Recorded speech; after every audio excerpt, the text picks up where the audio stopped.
हिंदी में यूपीएससी की तैयारी से संबंधित प्रोग्राम्स को देखने के लिए सब्सक्राइब करें स्टडी IQ IAS हिंदी।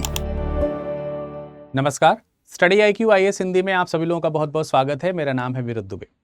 दोस्तों, एक बार फिर से मैं हाजिर हूं आपके सामने प्रोग्राम यानी कि कार्यक्रम स्टडी IQ IAS हिंदी पर नक्शे पर इतिहास लेकर के, और नक्शे पर इतिहास का जो अगला एपिसोड है वो मैं आपके सामने प्रस्तुत करने वाला हूं।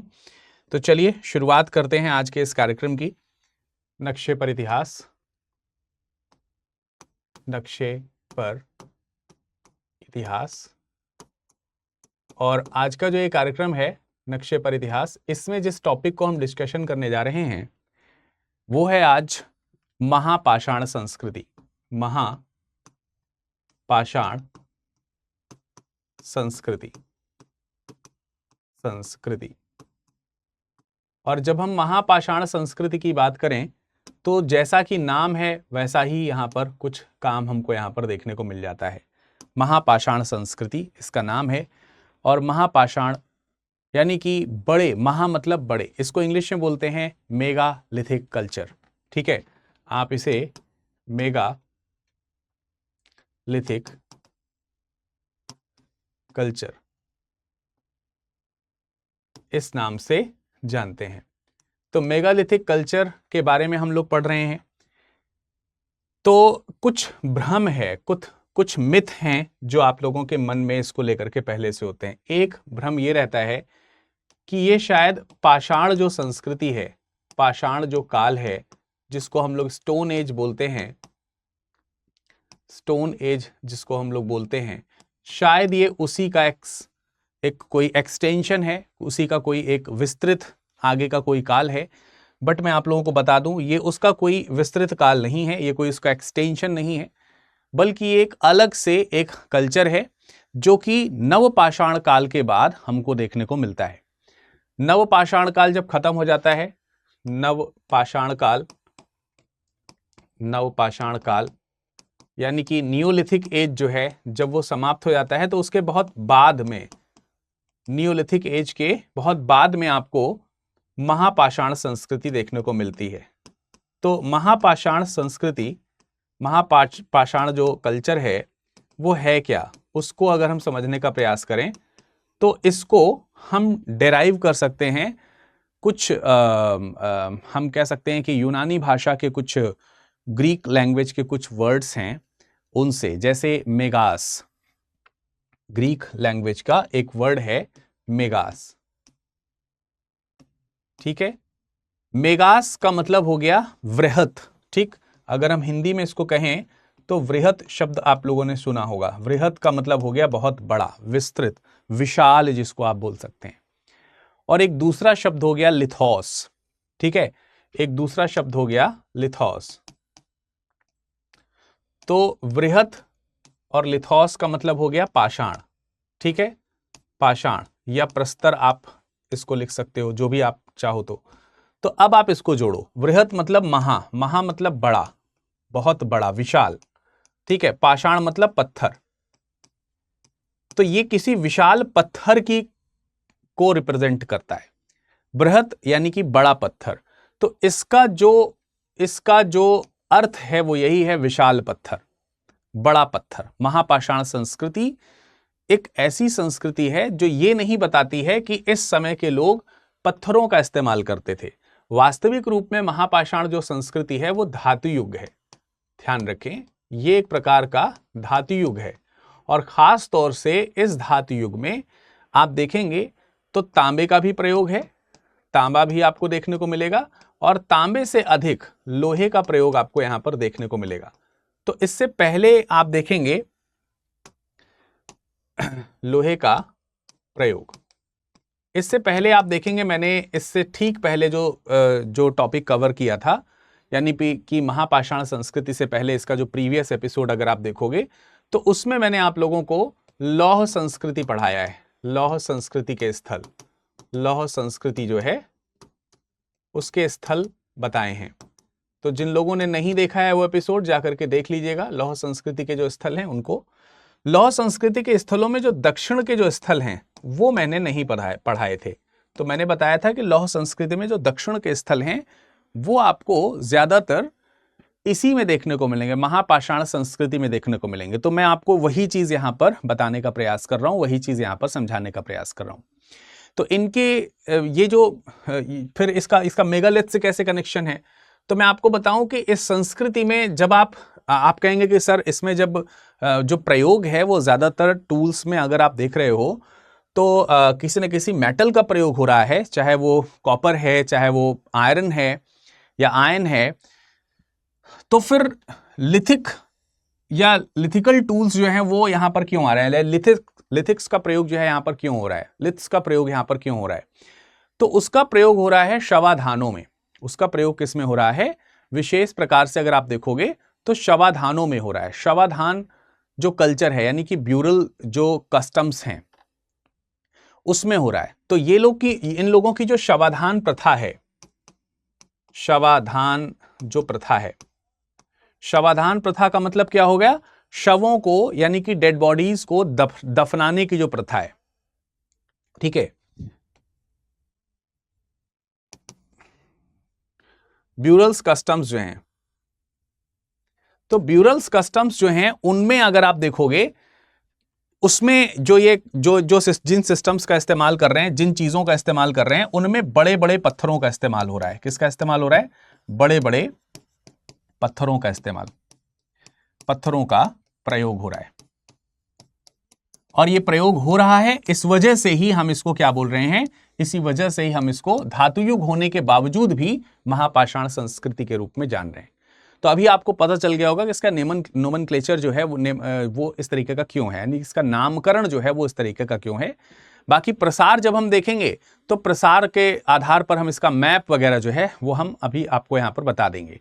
लेकिन एक बात और आपके विचार में, आपके मन में जरूर आएगी कि आखिरकार ये इस तरीके का अगर है तो फिर इसका जो कह सकते हैं कि समय है, जो टाइम पीरियड है, वो किस तरीके का होगा, कालक्रम अगर हम देखें या तिथिक्रम अगर हम देखें तो वो किस तरीके का होगा। तो अगर हम इसके थोड़े से तिथिक्रम के ऊपर थोड़ा सा डिस्कशन करें, अगर हम ये चर्चा करने का प्रयास करें कि भाई इनका तिथिक्रम किस तरीके का होगा, कालक्रम की बात करें या फिर तिथिक्रम की बात करें, अगर हम उसकी चर्चा करें तो ये थोड़ा सा डाउटफुल है, यानी कि इसको लेकर के हमेशा विवाद रहता है इतिहासकारों में। इतिहासकारों में विवाद का मतलब यह हो गया कि इसमें वो एकमत नहीं है, इसमें वो एकमत नहीं है। कोई ये नहीं कह सकता, यानी कि सभी इतिहासकार इस बात पे एकसुर नहीं है कि नहीं भाई इसी कालक्रम में ही ये रचना जो है हुई है, या इसी कालक्रम में ही ये इतिहास देखने को मिलता है। जैसे कुछ इतिहासकारों में एक प्रसिद्ध इतिहासकार हैं, बहुत ही फेमस इतिहासकार हैं, व्हीलर। नाम शायद आप लोगों ने थोड़ा बहुत, अगर आपने हिस्ट्री पढ़ी होगी तो आपने व्हीलर का नाम जरूर सुना होगा। व्हीलर कहते हैं कि अगर आप साउथ में ब्रह्मगिरी रीजन में जाओगे तो वो महापाषाण संस्कृति की 3 अलग अलग समय बताते हैं। वे कहते हैं कि जो सेकंड मेगालिथिक कल्चर है, जो मेगालिथिक कल्चर का जो सेकंड फेज है, जहां पे संगोरा और डालमेन प्रकार की समाधियां मिली हैं, ठीक है।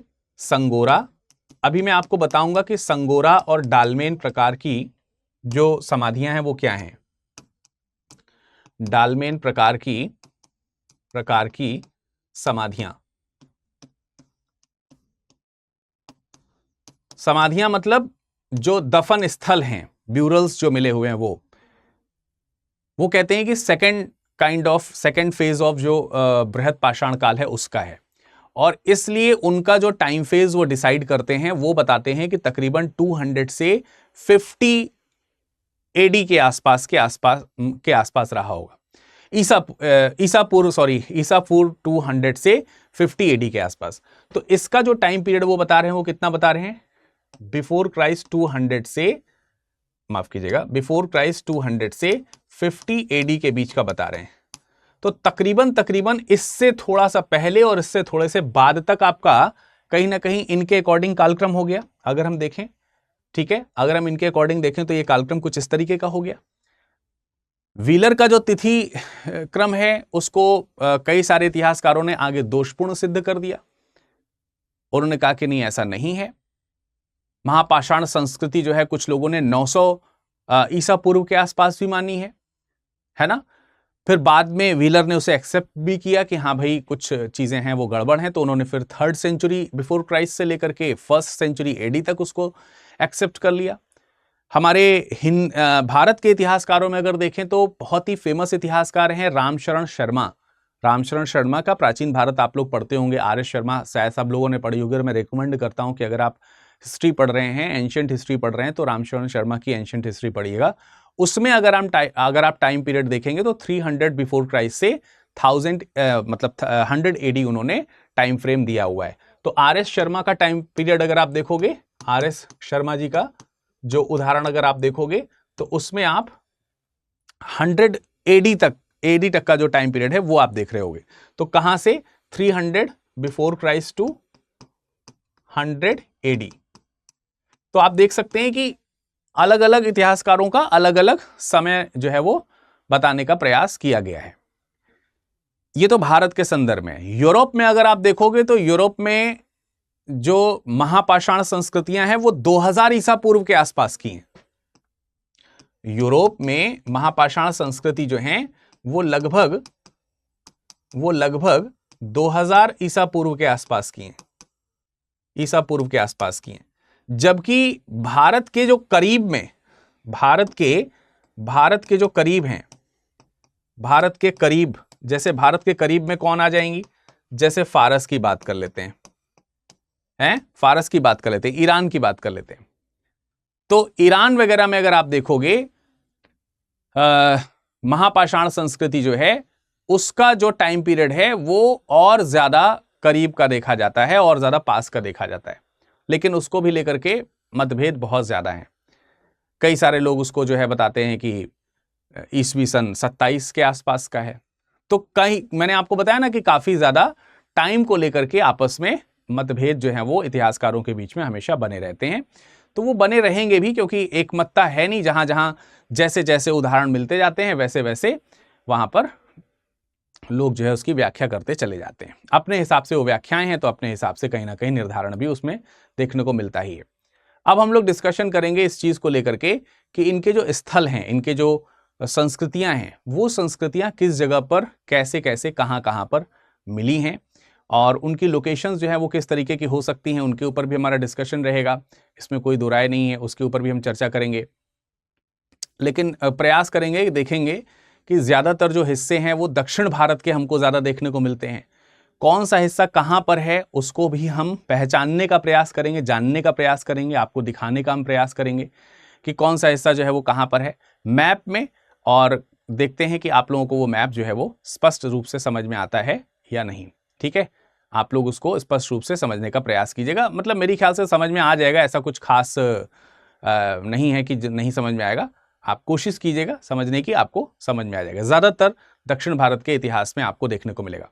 तो मैं आपको बता देता हूं, अगर हम संस्कृति के बारे में बात करें तो संस्कृति में, महापाषाण की संस्कृति में अगर आप देखेंगे तो इसमें लोहे के उपकरण आपको मिलेंगे, तांबे के उपकरण मिलेंगे। लोहे के उपकरण काफी ज्यादा प्रयोग इन लोगों ने किए हैं। काले और लाल मृदभांडों का प्रयोग किया गया है ज्यादातर। अगर आप देखेंगे तो यहां पर नवपाषाण काल के बाद जब लौह काल आता है तो लौह काल का प्रयोग यहां पर तेजी से होना शुरू हो जाता है। दक्कन में आंध्र प्रदेश की बात है, कर्नाटक की बात है, महाराष्ट्र की बात है, तमिलनाडु की बात है, केरल की बात है। इन सब जगहों पर बृहत पाषाणकालीन जो स्थल हैं वो हमको देखने को मिलते हैं। तो हम एक एक करके सभी जगहों के महापाषाणकालीन जो स्थल हैं वो समझने का प्रयास करेंगे।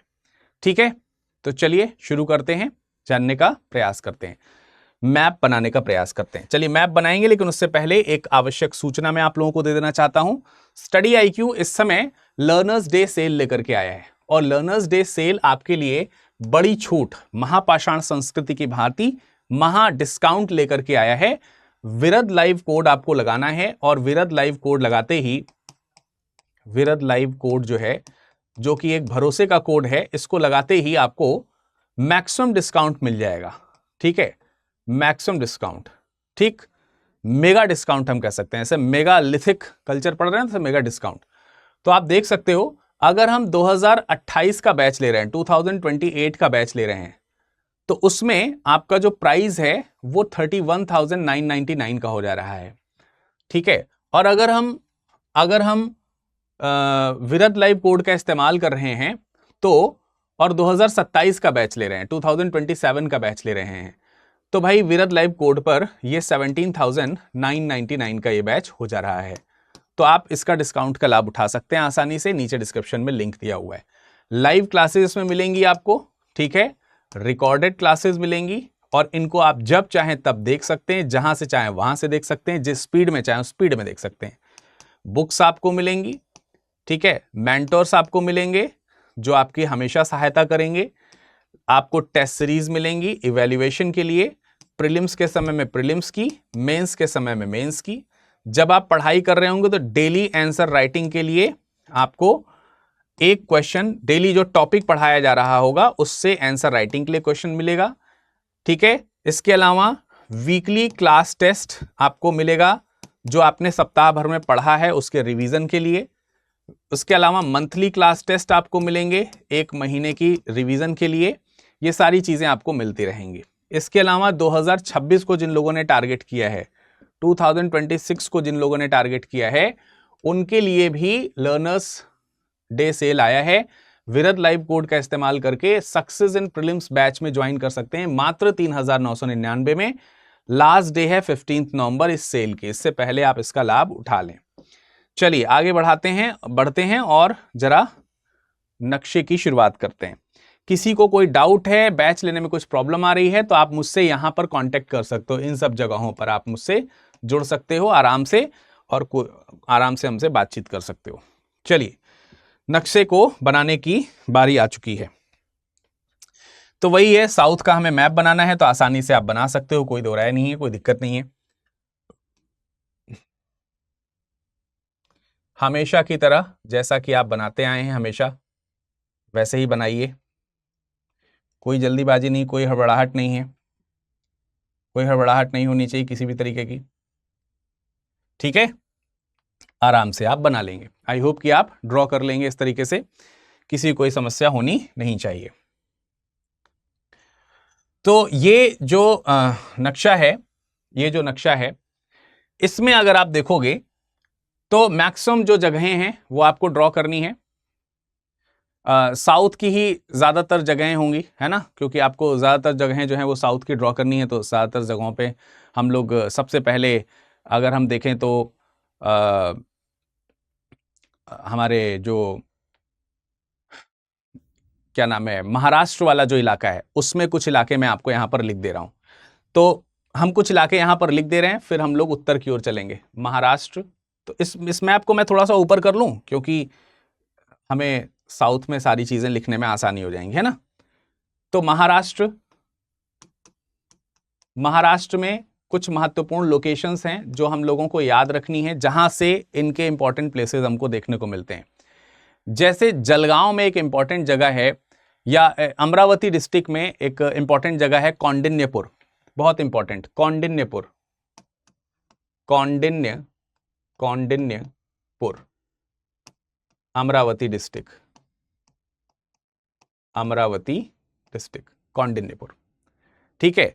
इसके अलावा जूना पानी भी बहुत इंपॉर्टेंट लोकेशन है, ठीक है। तो जूना पानी कहां पर है, नागपुर डिस्ट्रिक्ट में है। जूना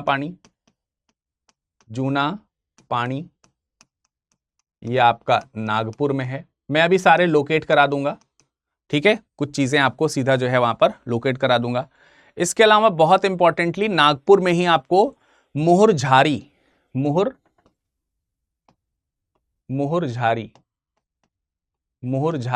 नागपुर में ही आपको एक और नागपुर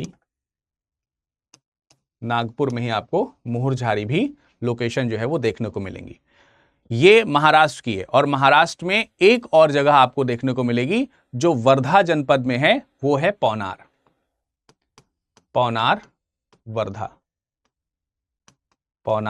वर्धा। तो आपको ये लोकेशंस याद रखनी है। कहां के लिए याद रखनी है, महाराष्ट्र के लिए। ये लोकेशन आपको कहां के लिए याद रखनी है, महाराष्ट्र के लिए लोकेशंस याद रखनी है। अब आइए इन लोकेशंस को मैं आपको मैप पे दिखा देता हूं, जिससे कि आप आसानी से इनको याद रख सकते हो। तो देखिए, सबसे पहले वर्धा पौनार वाली जो लोकेशन है वो यहां कहीं पर है, वर्धा पौनार की जो लोकेशन है वो आप तकरीबन इस जगह पर मान के चलिए, यहां पर कहीं पर पौनार है। मैं इसे और छोटा लिख सकता हूं, मैं उसे और पतले पेन के साथ पौनार। आई होप कि आप लोगों को दिखेगा। ठीक है, पतले पेन के साथ लिख रहा हूं लेकिन फिर भी आपको ये दिखाई देगा। ठीक है, यहां पर आपका पौनार हो गया। इसके अलावा मैंने आपको मोहरझारी एक जगह दिखाई है। पौनार से थोड़ा सा ही पास में आप जाओगे तो इस जगह पर ही कहीं पर, यहां पर कहीं पर आपको मोहरझारी, मैं यहां पर कहीं लिख दे रहा हूं मोहरझारी, मोहरझारी, ये जो जगह है आपका, ये मोहरझारी है। याद रखेंगे मोहरझारी। मोहरझारी के पास में ही बगल में आपको जूना पानी जगह दिखेगी। तो लोकेशन पास की है, तो यहां पर आपको जूना पानी ये लोकेशन देखने को मिल जाएगी। और एक आपकी लोकेशन बसती है कौंडिन्यपुर। ये थोड़ा सा पश्चिम की तरफ, अगर आप इन्हीं तीनों चारों लोकेशन से थोड़ा सा पश्चिम की ओर चलेंगे तो आपको यहां कहीं पर कौंडिन्यपुर देखने को मिलेगा। तो मैं यहां लिख दे रहा हूं कौंडिन्य। तो अगर मैं केवल कौंडिन्य लिख दूं तो चलेगा, कौंडिन्यपुर न लिख करके कौंडिन्य भी लिख दूंगा तो आई होप कि चलेगा। आप लोगों को चीजें जो है वो समझ में आ जाएंगी, इस तरफ की जितनी भी है। फिर हम कर्नाटक के लोकेशंस की तरफ डिस्कशन करेंगे। कर्नाटक वाली जो लोकेशंस हैं वो कौन कौन सी हैं, आइए एक बार कर्नाटक वाला जो पोर्शन है उसको जान लेते हैं। कर्नाटक के भी कुछ महत्वपूर्ण प्लेसेस हैं जो हमें समझने होंगे। कर्नाटक में कौन कौन से महत्वपूर्ण प्लेस हैं जो मेगालिथिक कल्चर के हैं, उनको भी एक बार आइए देख लेते हैं। बहुत इंपॉर्टेंट, जो आपने कई बार सुने होंगे, जैसे ब्रह्मगिरी वाला जो पोर्शन है, लोकेशन है, ये आपको देखने को मिलेगा चित्तलदुर्ग या चित्रदुर्ग के नाम से आपने सुना होगा। चित्रदुर्ग जनपद चित्रदुर्ग का पड़ता है। मास्की शायद आपने 10 बार सुन चुके होंगे अब तक। मास्की कहां पर है? रायचूर डिस्ट्रिक्ट, याद कर लीजिए, ये सब चीजें बहुत इंपॉर्टेंट है। पिकलीहल बताइए कहां पर है? इसी डिस्ट्रिक्ट में। पिकलीहल कहां पर है? रायपुर डिस्ट्रिक्ट में है पिकलीहल। ठीक है, याद रखेंगे।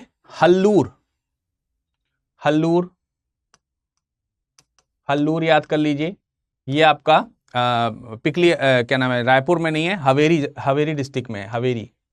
हवेरी जनपद, हवेरी डिस्ट्रिक्ट। ठीक है, ये आपको ध्यान रखना है। हुनूर बेलगांव में है। हुनूर ये बेलगांव में आपको मिलेगा। इसके अलावा तेरदुल, पहले आप लोगों ने पढ़ा होगा, कल या परसों की क्लास में तेरदुल पढ़ा होगा। तेरदुल बागलकोट जनपद में मैंने बताया था। तेरदुल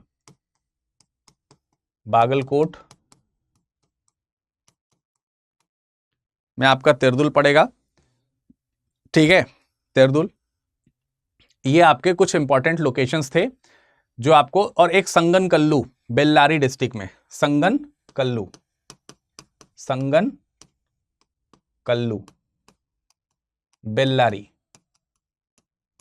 बेल्लारी, ये सारे के सारे आपको कहां देखने को मिलेंगे? ये सारे के सारे लोकेशंस आपको कर्नाटक में देखने को मिल रहे हैं। तो कर्नाटक की लोकेशंस, आई होप कि मेरी ख्याल से सभी को, कोई ऐसा नहीं होगा जिसको लोकेशंस याद ना हो। तो आइए इन लोकेशंस को एक बार रिमाइंड करते हैं कि लोकेशंस कहां होंगे। जैसे मस्की वाली जो जगह है वो शायद सबको याद आ रही होगी, याद आ रही है? यहां कहीं पे आपको मास्की या मस्की की लोकेशन आपको देखने को मिलेगी। मास्की, याद आ रही है? मास्की इस जगह पर है। मास्की से ठीक पश्चिम की तरफ थोड़ा सा नीचे हल्का सा यहां पे चलेंगे तो यहां पर आपको पिकलीहल देखने को मिलेगा। पिकलीहल, ठीक है, करेक्ट, पिकलीहल। ठीक है, पिकलीहल जो है, इसी से थोड़ा सा उत्तर पूर्व की ओर चलेंगे तो तेरदल आपको देखने को मिलेगा। तो मैं थोड़ा पिकलीहल को यहां से हटाता हूं और पिकलीहल को यहां लिख देता हूं, इस जगह पर पिकलीहल, ठीक, और यहां से पिकली हिल को हटा ही देता हूँ, और ये क्या नाम है आपका, ये तेरदुल, यहाँ कहीं पर तेरदुल पड़ेगा आपका तेरदुल। तो ये आपका तेरदुल वाला जो इलाका है वो आपका हो जाएगा। तो तेरदुल, पिकलीहल और मास्की ये आपका इंपॉर्टेंट हो गया। मास्की जहां का पर है उसी जगह पर आपका होनूर वाला इलाका भी पड़ेगा। इसी जगह पे यहां पर आप मान के चलिए कि होनूर या हुनूर वाला जो लोकेशन है वो भी आपका इसी जगह पर देखने को मिलेगा। ठीक, क्लियर। अब दो लोकेशंस आपको यहां पर ध्यान रखनी है। एक तो आपका लोकेशन जो ब्रह्मगिरी वाला इलाका है वो ये है, ब्रह्मगिरी, और ब्रह्मगिरी से थोड़ा सा पश्चिम की ओर आएंगे तो आपको यहां पर हल्लूर ये लोकेशन आपको ब्रह्मगिरी और हल्लूर की आपको देखने को मिल जाएगी। ठीक है, ब्रह्मगिरी और हल्लूर की आपको देखने को मिल जाएगी। तो ये लोकेशंस आई होप कि ये सारी आपको पता चल गई। और एक लोकेशन आपको ब्रह्मगिरी से थोड़ा सा ऊपर यहां पर ये याद रखनी है, संगन कल्लू की, संगन कल्लू, ये लोकेशन आपको याद रखनी है। तो भैया ये कुछ महत्वपूर्ण लोकेशंस थी जो मैंने आपको कर्नाटक की इंपॉर्टेंट लोकेशंस के अंतर्गत, ये छोटी छोटी लोकेशंस हैं जो मैंने आपको यहां पर बता दी। कर्नाटक के अंदर की जो महत्वपूर्ण लोकेशंस थी वो मैंने बताई। अब कर्नाटक के बाद जो इंपॉर्टेंट लोकेशंस हैं वो आपको याद रखनी है, किसके लिए? आंध्र प्रदेश के लिए। किसके लिए याद रखनी है आपको? आंध्र प्रदेश के लिए। तो आंध्र प्रदेश की कौन सी लोकेशन है? आंध्र प्रदेश में आप कौन कौन सी लोकेशन याद रख सकते हैं? आंध्रा रीजन की कौन कौन सी लोकेशन याद रखेंगे? इसमें एक नाम है नागार्जुन कोंडा, बहुत ही इंपॉर्टेंट लोकेशन है नागार्जुन कोंडा।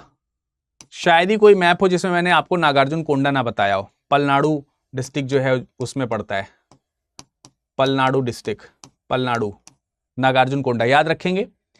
केसरपल्ली है जो कि कृष्णा डिस्ट्रिक्ट में पड़ता है।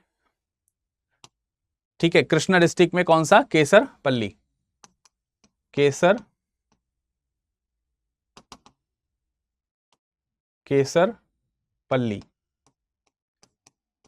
ये आपका कृष्णा डिस्ट्रिक्ट, कृष्णा जिला या कृष्णा जनपद जो भी आप बोल सकते हैं। और येलेश्वरम जो है ये आपका काकीनड़ जनपद में पड़ता है, काकीनड़ डिस्ट्रिक्ट। अब ये इधर वाला जो एरिया है ये आपका कौन सा हो गया? ये आपका जो लोकेशन है ये हो गया आपका आंध्र प्रदेश का। अब आंध्र प्रदेश की जो लोकेशंस हैं आइए उसके ऊपर भी एक बार नजर डाल देते हैं। इधर वाले इलाके में आपका पड़ेगा, आपको मालूम ही है। तो नागार्जुन कोंडा जहां पे ये वाला जो हिस्सा है, मान के चलिए कि यहां कहीं पे आपका, या इस जगह पर कहीं पर, ये है नागार्जुन कोंडा,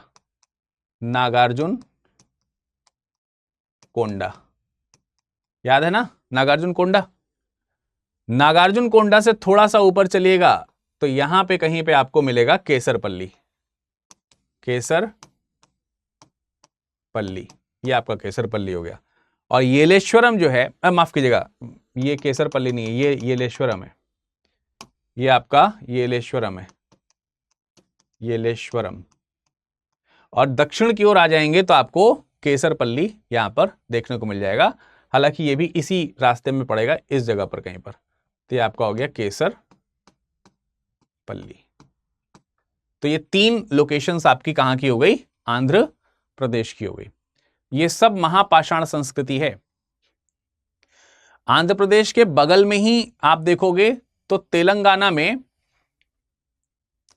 पोचमद, नागार्जुन कोंडा से थोड़ा सा ऊपर आपको एक इलाका देखने को मिलेगा। तो आप मान के चलो कि इस जगह पर कहीं पर ये जो लोकेशन है ये आपका पोचमद है।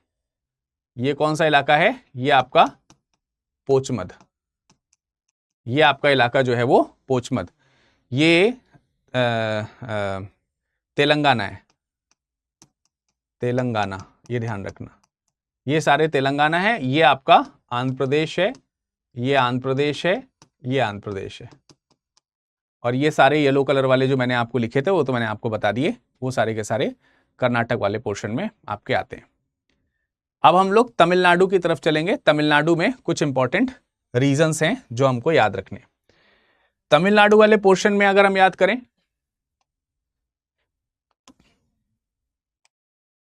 तमिलनाडु तमिलनाडु तो इसके भी एक दो पॉइंट्स आप याद कर चुके हो, जैसे पय्यमपल्ली। पय्यमपल्ली, बताइए कितने लोगों ने पय्यमपल्ली लोकेशन पहले देख रखी है? तिरुपत्तुर जनपद में पय्यमपल्ली याद रखिए। तो पय्यमपल्ली में एक लोकेशन आपको देखने को मिलेगी। सुलूर है, सुलूर डिस्ट्रिक्ट है एक, और आदिचन्नल्लूर है, आदिचन्नल्लूर, चन्नल्लूर, आदिचन्नल्लूर, ठीक है। तो ये तीन जगहें आपको तमिलनाडु में इंपॉर्टेंटली जो है वो याद रखनी है। तो आदिचन्नल्लूर सबसे दक्षिणी जो हिस्सा है, यहां कहीं पर मान के चलिए कि ये आपका आदिचन्नल्लूर है, आदिचन्नल्लूर, ये आपका सबसे साउथ में आदिचन्नल्लूर मिल जाएगा। आदिचन्नल्लूर से थोड़ा सा ऊपर चलेंगे तो यहां कहीं पे सलूर आपको डिस्ट्रिक्ट देखने को मिलेगा, सुलूर, तो ये आपका सुलूर होगा। और पय्यमपल्ली आप इससे थोड़ा सा और ऊपर चले जाइए तो यहां पर आपको पय्यमपल्ली देखने को मिल जाएगा, पय्यमपल्ली। तो ये जगह कौन सी हो गई आपकी? पय्यमपल्ली की हो गई। तमिलनाडु में ये 3-4 जगहें थी जो बहुत फेमस है। इसी में पोरकलाम आपको केरल में देखने को मिलेगा, ठीक है। तो पोरकलाम पश्चिम की तरफ थोड़ा सा यहां पर कहीं पर आप देखोगे तो ये है आपका पोरकलाम, पोरकलाम। तो पोरकलाम जो है ये केरल का है, ये ध्यान रखना है। पोरकलाम कहां का है? केरल का है, ठीक है। केरल में आपको पोरकलाम देखने को मिलेगा।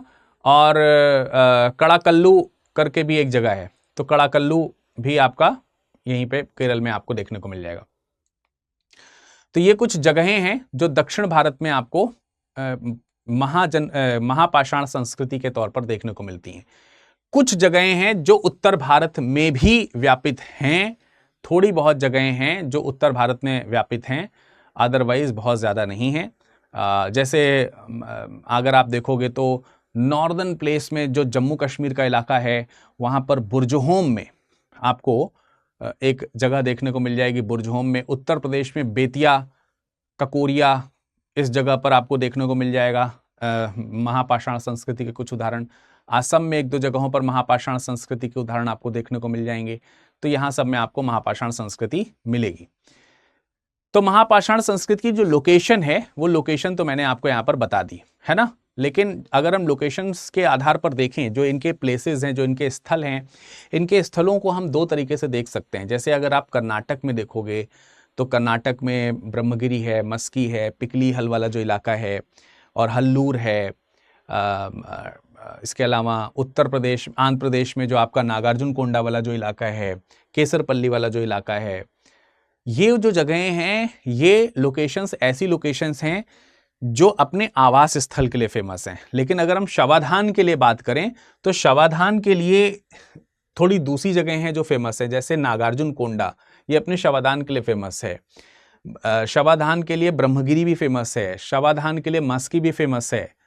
पोंचमद जो है, जो मैंने आपको इसका इलाका दिखाया था, पोंचमद क्या नाम है, तेलंगाना का, ये शवाधान के लिए फेमस है, ब्यूरल साइट्स के लिए फेमस है। और ब्यूरल साइट्स में अलग अलग तरीके के ब्यूरल सिस्टम्स हमको देखने को मिलते हैं। समाधियों के डिफरेंट प्रकार के प्रकार हमको देखने को मिलते हैं, आकार हमको देखने को मिलते हैं, ठीक है। 2-3 साइट्स तो हमको देखने को मिलती हैं, मतलब जिनमें आप देखोगे अलग अलग प्रकार के जो पत्थर हैं उनका प्रयोग किया गया है। तो उन पत्थरों में आप देखोगे किसी में गड्ढा बना करके शवों को रखने की प्रक्रिया है, शवों के साथ कई डिफरेंट चीज़ें रखने का प्रयास किया गया है। किसी में मैनीहार्स बने हुए हैं, किसी में बैरो बने हैं, किसी में गर्त चक्र बना हुआ है, किसी में पिट बना हुआ है, किसी में अस्थि कलश रखे गए हैं। तो अलग अलग तरीके की चीज़ें अलग अलग जगहों पर रखी गई हैं। तो इसमें मैंने आपको बताया, जैसे शुरुआत में अगर आप देखोगे तो मैंने आपको बताया था यहाँ पर एक जगह पर कि व्हीलर कहते हैं कि संगोरा और डालमेन प्रकार की समाधियां जो हैं वो तकरीबन 200 बिफोर क्राइस्ट से 500 एडी के आसपास की हैं। तो आखिर ये है क्या चीज़, मतलब ये कौन से प्रकार की चीज़ है? तो उनके ऊपर मैं थोड़ा सा आपको बता देता हूं कि डालमेन जो है प्रकार की जो समाधियां हैं वो क्या हैं। डालमेन प्रकार की जो समाधियां हैं वो क्या है, डालमेन प्रकार की जो समाधियां हैं वो किस प्रकार की समाधियां होती हैं, उनको मैं थोड़ा सा आपको यहां पर एक्सप्लेन कर देता हूं, तो आपको चीजें जो हैं वो थोड़ी सी समझ में आ जाएंगी कि ये हैं क्या। तो इसमें क्या होता है, डालमेन का मतलब होता है एक काइंड ऑफ स्टोन टेबल। डालमेन जो है इसका मतलब होता है स्टोन टेबल। तो स्टोन टेबल की तरह होता है, मतलब पत्थर की मेज। तो इसमें पत्थर की मेज की तरह जो चीज है वो बनाई जाती है और उसके अंदर शव को रखा जाता है, उसको उस तरीके से बनाने का प्रयास किया जाता है। अब ये कैसे होगा, तो इसमें जैसे मान लेते हैं कि कोई बड़ा सा पत्थर यहां पर इस तरीके का ऐसे करके कोई पत्थर है बड़ा सा। अब इस पत्थर को टिकाया जाता है कुछ पत्थरों के नीचे, ठीक है, कुछ बड़े बड़े से पत्थर होते हैं उसके नीचे ऐसे करके इनको जो है ऐसे टिकाया जाता है पत्थरों के नीचे। अब ये टिका दिया गया, ठीक है, और नीचे ये जो बेस है, ये जो नीचे जो बेस है, इनके नीचे काफी ज्यादा कंकड़ पत्थर जो है वो सब मतलब फैला दिए जाते हैं। डिफरेंट आप चाहो तो इसको डिफरेंट कलर से बना सकते हो। तो इससे क्या होगा कि आपको समझ में आ जाएगा कि ये डिफरेंट कलर के कंकड़ पत्थर जो है वो यहाँ पर फैला दिए जाते हैं। अब ये जो बेस तैयार है ना इसका, ये जो इसका बेस तैयार है, ये जो इसका बेस है, इस बेस में ही नीचे की ओर शव रख दिया जाता है और शव का एक पूरा एक जिसको क्या कह सकते हो आप, शव रख दिया जाता है और उसमें जो है एक ताबूत रहता है। तो शव का जो ताबूत है वो ताबूत यहाँ पर ऐसे इसके अंदर यहाँ पर सेफ रहता है। अब उसी शव के ऊपर ये एक मतलब ये आप देख सकते हो टेबल रखी हुई है और इसको कवर कर दिया गया है। तो यही डालमेन मतलब प्रकार की समाधि यही है। अब इसको बगल अगल से क्या कर दिया जाता है, फिर उसके बाद पत्थर लगा करके चारों तरफ से इसको ढक दिया जाता है, आगे पीछे से चारों तरफ से पत्थर लगा करके इसको ढक दिया जाता है, चारों तरफ से इसको कवर कर देते हैं। अब उतना ज़्यादा 3D टाइप का मैं नहीं बना पाता हूँ, बट काइंड ऑफ इस तरीके का कुछ रहता है। तो यही डालमेन प्रकार का हमको जो है समाधि देखने को मिलती है। अब इसके अंदर ताबूत जो है निशिष्ट वगैरह जो है वो रख दिया जाता है। इसमें बड़े बड़े से पत्थर का इस्तेमाल किया जाता है, सीधे सीधे पत्थर, सीधे सीधे शिला के फलक्स जो होते हैं जिनको आर्थोलेट्स बोला जाता है, वो आर्थोलेट्स यहाँ पर रखे जाते हैं, ठीक है, शव इसके अंदर रखे जाते हैं। ब्रह्मगिरी में आप देखोगे और तमिलनाडु के कई सारे इलाकों में अगर आप देखोगे, चित्तल दुर्ग के आसपास इस तरीके के उदाहरण हमको बहुत देखने को मिलते हैं, ठीक है। दूसरा एक साइट है, दूसरा एक तरीका है जो आपको देखने को मिलता है डालमेन के अलावा, वो है आपका संगोरा टाइप, संगोरा। तो जो संगोरा है वो क्या है, संगोरा जो है वो क्या है, उसको अगर हम देखें तो संगोरा क्या है, दूसरा सेकंड टाइप जो है वो है संगोरा। संगोरा यानी कि एक वृत्ताकार क्रेन टाइप का एक सर्कल बनाया जाता है, सर्कल टाइप का मतलब एक बनाया जाता है और उसमें जो है वो जो शव हैं वो रखे जाते हैं। तो वो जो सर्कल टाइप का जो शव बनाया जाता है वो किस तरीके का है, मतलब उसमें एक वृत्ताकार हम कह सकते हैं, वृत्ताकार घेरा, मतलब शव रखने के लिए क्या करते हैं, शव रखने के लिए वृत्ताकार घेरा जो है यहां पर बनाया जाता है। तो शव रखने के लिए यहां पर भाई साहब क्या बनाया जाता है, एक वृत्ताकार घेरा बनाया जाता है। अब वो वृत्ताकार घेरा कैसे हो सकता है कि मान लीजिए कि यहां पर छोटे छोटे इस तरीके के स्टोन्स जो है वो रख करके एक पूरा का पूरा घेरा बना दिया गया। अब इस घेरे के अंदर क्या कर दिया जाएगा, इस घेरे के अंदर यहां पर कहीं पर जो है शव दफनाए जाएंगे। और ये बहुत बड़े बड़े पत्थर हैं, मतलब ये छोटे मोटे पत्थर नहीं है, ये बहुत बड़े बड़े काइंड ऑफ पत्थर रहते हैं, ठीक है। अब इनके किनारे किनारे हो सकता है कि बहुत बड़े बड़े पत्थरों का एक जमाव जो है वो रखा जाए, ठीक है। हो सकता है कि इनके किनारे किनारे बहुत बड़े बड़े पत्थरों का एक टीला जो है बना दिया जाए। बाहर से देखने में हो सकता है कि ये बड़े बड़े पत्थरों का एक टीला जो है ऐसे करके जमा दिया जाए। तो ये जो है, मतलब ये जो आकार आपको देखने को मिल रहा है, इसमें बीच में यहाँ पर शव का वो रखा गया होगा, ढेर जो है वो रखा गया होगा। तो इसको हम लोग जो है संगोरा टाइप का ताबूत बोलते हैं, या संगोरा टाइप का शव का घेरा बोलते हैं। और एक होता है अम्ब्रेला स्टोन, ठीक है, छाता प्रस्तर इसको हम लोग बोलते हैं। तीसरा टाइप होता है जिसको हम लोग क्या बोलते हैं, अम्ब्रेला स्टोन। तो तीसरा टाइप आपको देखने को मिलेगा छाता, छत्र या छाता, कुछ भी लिख सकते हैं आप, छाता लिख लो या छत्र लिख लो, ठीक है, अम्ब्रेला स्टोन।